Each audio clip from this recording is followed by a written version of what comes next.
Rialto. Vous connaissez? Effectivement, hein, c'est le pont le plus célèbre et le plus ancien de la magnifique ville de Venise. Eh bien, ce sera également le nom de la première paire d'enceintes active de la marque Cabas qui souhaite symboliser par là la jonction entre la hi-fi traditionnelle et les dernières technologies en enceinte connectée.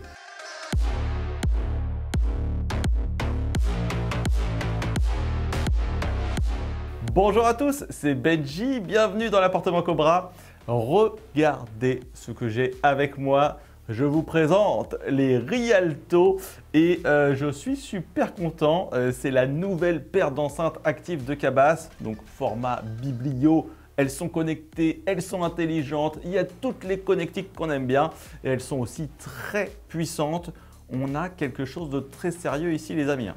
Donc on vous a préparé une vidéo super complète, unboxing, installation, avis, plusieurs avis, même mesures des laboratoires DxOMark. Et en fin de vidéo, on vous a préparé un petit comparatif avec sa concurrente directe, les KEF LS52.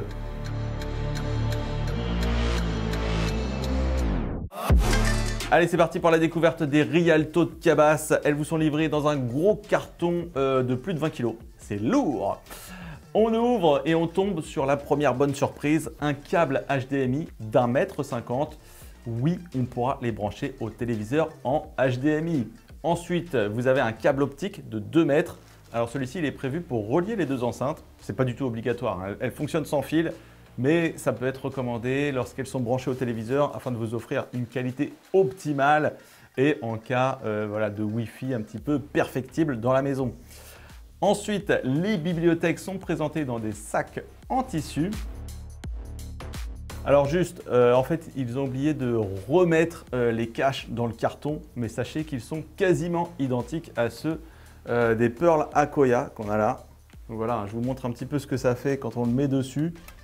Voilà, alors la petite différence, c'est que les caches des Rialto sont équipées de 4 aimants afin voilà, de les positionner correctement et que le logo Cabas reste bien droit, ce qui n'était pas le cas sur les Akoya où voilà, on peut le positionner un petit peu comme on veut et voilà, les gens des fois ils ne savaient pas qu'il fallait voilà, juste le tourner pour bien aligner le logo. Enfin, vous avez des câbles secteurs de qualité, c'est du tressé, c'est joli. Bon alors, vous en pensez quoi de ces enceintes? Bon, moi je vous le dis, hein, perso, j'adore. Alors, ce que j'aime particulièrement, c'est qu'elles ont une identité visuelle très forte. C'est-à-dire qu'on les identifie tout de suite, c'est un truc que tu n'as jamais vu ailleurs. Et voilà, c'est la résonance hein, du Rialto, c'est-à-dire que c'est un petit peu un mélange entre le moderne et le classique. Ils nous ont transposé en fait une Pearl Akoya dans un coffrage de type bibliothèque classique. Et pour ceux qui connaissent, en fait, ils ont repris la forme des Cabas Murano, sont arrondis sur les flancs et légèrement asymétriques sur la longueur. Donc ouais, très beau produit. Ils ont ajouté à cela des petites finitions métal chromé assez stylées. Hein. La petite bague là qui entoure le coax et puis la base ici. Je trouve ça assez sympa et moi, vous savez, ça me fait penser au masque de Kylo Ren. C'est peut-être pour ça que je les aime bien. Voilà, sinon, pas de télécommande. Mais alors, vous avez peut-être remarqué sur le dessus, il y a un bouton circulaire avec écran LCD intégré. Alors oui, ça nous rappelle un petit peu ce qu'on trouve sur les produits Name, sauf qu'ici, c'est un écran LCD couleur 420 par 420. Il est tactile et il permet d'afficher bien sûr hein, le volume, vos favoris, les sources, la musique en cours avec les pochettes et tout et tout. L'avantage aussi d'avoir un LCD, c'est qu'il est complètement personnalisable par Cabas. Si jamais voilà, dans des mises à jour à venir, ils veulent changer un petit peu l'interface. Voilà pour l'esthétique. Niveau mensuration, alors elles sont légèrement plus petites que les KEF LS50. Largeur 20,6 cm, en hauteur elles font 26 cm et en profondeur 23,9 et 19,5 kg la paire. Niveau finition, donc elles sont disponibles en noir mat hein, comme ici, mais également en blanc mat. Mais d'après qu'elles sont aussi très jolies. Et le prix de la paire est à 2 990 €. Allez, on finit le tour du propriétaire en regardant la connectique à l'arrière. Un port HDMI eARC pour le téléviseur. une prise USB-A pour les clés USB, une entrée RCA pour vos sources classiques, un port Ethernet. Alors il y a un port Ethernet sur chacune des enceintes. Alors ça c'est vraiment si vous avez un Wi-Fi instable, si vous ne parvenez pas à les installer sur votre réseau, eh bien vous pourrez ainsi les installer en reliant les deux en Ethernet. Les entrées optiques, alors il y a une optique pour relier au téléviseur pour ceux qui n'ont pas d'HDMI, ARC, iARC. Et le deuxième, c'est pour une liaison filaire entre les deux enceintes, si besoin, à savoir qu'elle fonctionne évidemment sans fil via le Wi-Fi. Donc oui, compatibilité sans fil, donc compatible Wi-Fi, compatible Bluetooth, compatible AirPlay 2, par contre pas de Google Chromecast. Allez, on installe. Alors donc pour l'installation, il vous faudra l'application Stream Control de Cabas. Alors ensuite, tout ce qu'ils nous disent dessus, on les relie sur le Wi-Fi domestique, on définit la gauche de la droite, on définit aussi notre point d'écoute et puis on nous invite à faire la calibration acoustique qui se fait sur l'enceinte primaire et sur l'enceinte secondaire. Elles sont chacune équipées d'un petit micro à l'arrière pour vous offrir une qualité d'écoute optimale. Sur l'application, on retrouve quelques réglages simples pour interagir avec le volume, les sources, l'équilibrage entre la gauche et la droite si vous n'êtes pas tout à fait centré par rapport à votre paire.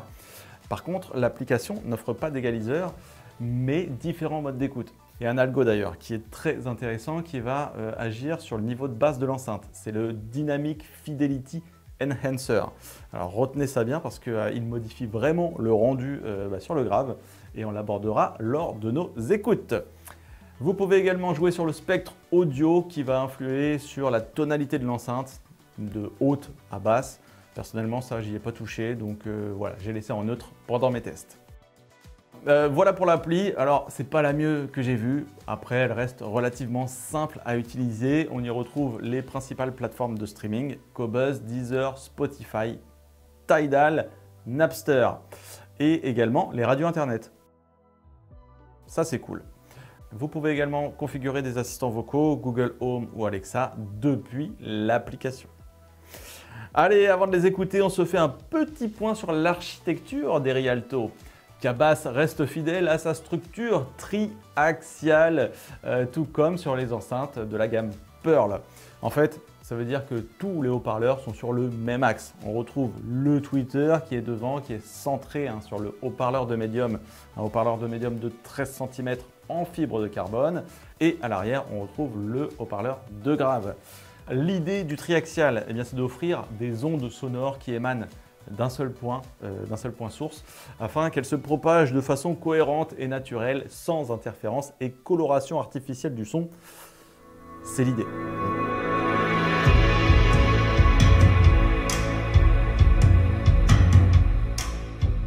Allez, pour mes impressions, donc moi j'ai eu l'occasion de les écouter dans différents setups, les amis. On l'a amené en salle anéchoïque chez DxOMark, dans un auditorium Cobra et ici dans l'appartement Cobra.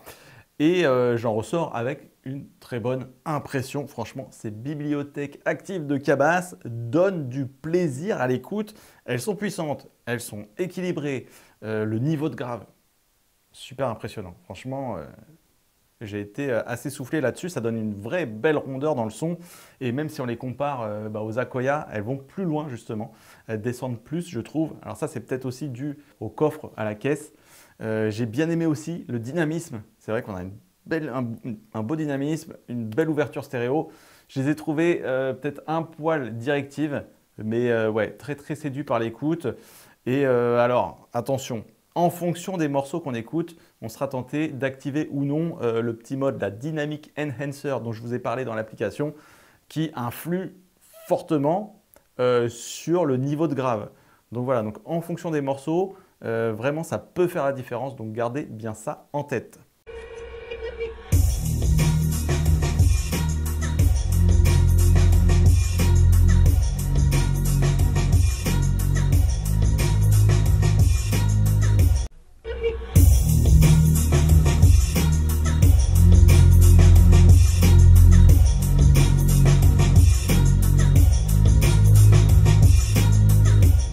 Ensuite, en cherchant un petit peu les embrouilles, je dirais que ça manque un poil de détail dans une partie du médium Je dirais plus vers le bas, mais voilà, je ne saurais pas trop vous le situer moi personnellement. Peut-être un petit peu flouté par les basses justement, à certains moments. Mais voilà, on est quand même sur quelque chose de très très bon pour moi. Ensuite, on a invité plusieurs experts de Cobra dans l'appart pour qu'ils nous donnent également leur avis. Alors, à savoir que l'appartement Cobra, c'est vrai que c'est pas franchement l'idéal pour une écoute. Ils me l'ont tous fait savoir. C'est vrai que positionné comme ça dans les coins des murs, ça entraîne une petite résonance. En tout cas, malgré ça, ils ont été séduits. Enfin, en tout cas, la majorité du staff. Oui, parce qu'il y a toujours, vous savez, les petits réfractaires aux actives. Franchement, bien équilibré. L'équilibre est tout à fait honorable. Je trouve ça bien. L'aigu, je trouve qu'il a de la matière. Le médium, il est quand même charpenté. C'est propre. C'est une enceinte qui est assez épatante. Ouais. Dynamic Answer, c'est un vrai bonus. Il faudra jouer régulièrement avec, je pense, en fonction des titres qu'on va écouter. Et c'est quand même assez propre ce qu'ils ont fait. Un poil de manque d'assises dans le bas. C'est le seul truc qui manque sur cette enceinte, à mon sens. Mais par contre, en termes de finesse, pour moi, si quelqu'un aime les voix, c'est top. Ça va? Tu m'en offres une paire? Mon ressenti face au KEF. Bon là, on est sur deux délires complètement différents. Je vous assure, hein, c'est deux signatures qui n'ont rien à voir. Je ne peux que vous inviter à venir les écouter, les comparer vous-même. Voilà, tellement je sais que certaines plairont à certains et d'autres à d'autres. Mais voilà, alors moi ce que j'en ressors, les KEF, elles vont offrir plus de précision dans le médium. C'est vrai qu'on retrouve plus d'informations que les cabasses. Par contre, le dynamisme des cabasses, le niveau des graves et le niveau des aigus, qui me semble aussi un petit peu plus poussé, les rendent plus attractives à mes oreilles. Donc voilà, moi j'y retrouve plus de vie. Cela me convient mieux à moi. Je vous ai enregistré d'ailleurs une écoute sur différents morceaux à retrouver en toute fin de vidéo. Ah oui, on n'oublie pas qu'il y a l'HDMI aussi qui permet de les intégrer autour d'un téléviseur pour s'offrir un 2.0 de qualité pour les films ou les jeux vidéo. Ça reste un cas d'usage bien cool en bonus. On a essayé rapidement, vraiment rapidement. C'était très cool. Allez, maintenant, on va récupérer les analyses laboratoires de DxOMark. Donc DxOMark, voilà, on a pris rendez-vous en salle semi-anéchoïque pour les mesures de réponse en fréquence, taux de distorsion et directivité. Côté mesures, elles ont été faites sur une seule enceinte, positionnée à 1 mètre des micros et elle était branchée en RCA à la source. Niveau puissance, on a obtenu 93,4 dB sur un bruit rose. Les courbes de THDN, donc de distorsion harmonique, sont bonnes à volume modéré. On est en dessous des 1%. À part deux malheureux petits pics là, mais qu'est-ce que c'est que ça? Les courbes de réponse en fréquence montrent une bonne tenue, malgré un petit écrasement dans le haut des basses, bas médium. Cela dit, les 30 Hz annoncés par Cabas semblent être tenus. Pour les écoutes perceptuelles, alors malheureusement on a manqué un peu de temps, donc on les a faites directement en salle semi-anéchoïque. Nikita a utilisé les grosses Genelec comme référence pour évaluer les cabasses. Donc le match plutôt compliqué. Mais écoutez, elles s'en sortent bien, elles s'en sortent même très bien. Nikita a trouvé que les cabasses étaient performantes et plutôt bonnes, avec un grave profond qui n'a rien à envier à des enceintes de plus gros calibre. Cependant, le tweeter, assez directif à l'avant, envoie des aigus bien clairs et ils peuvent masquer un petit peu le reste, surtout à haut volume. Alors là-dessus, je me permets une petite intervention car effectivement, en salle anéchoïque, le phénomène était assez perceptible, j'ai pu constater par moi-même. Mais la salle amortit aussi la propagation des ondes. Et le grave, voilà, comme il est dans l'axe et qu'il est à l'arrière, il avait peut-être un peu de mal à se propager, alors que ici dans l'appartement Cobra, j'ai pas du tout ressenti ce phénomène de masquage. De plus, en activant le Dynamic Enhancer, Nikita a relevé une vraie amélioration au niveau des basses, donc il a trouvé l'option efficace. Le seul point un petit peu en retrait se situe sur le bas médium et le haut des basses, comme on a pu le constater sur les courbes. Bien à l'écoute également, il y a un manque d'informations dans cette partie du spectre. en comparant toujours avec les Super Genelec. Mais bon, sachez que le ressenti global reste très bon. Voilà pour notre test les amis, très beau produit Cabas dans la lignée de leur dernière réalisation. C'est vrai qu'ici chez Cobra on adore un Cabas. D'ailleurs on a reçu les Cabas Keshi les amis. Dès que j'ai un trou dans le planning, hop on se fait une petite démo home cinéma. Alors pour revenir Rialto, bon vous avez compris, j'aime beaucoup, j'adore le format, très beau style. Belle écoute hi-fi, je vous les valide. En plus, elles sont validées par les équipes de Cobra et par DxOMark. Donc c'est bon, vous avez le tampon, vous pouvez y aller. C'est un concurrent très très sérieux dans le domaine des bibliothèques actives connectées. Alors après, évidemment, rien ne vaut une écoute pour vérifier si le produit peut vous correspondre au niveau de vos attentes.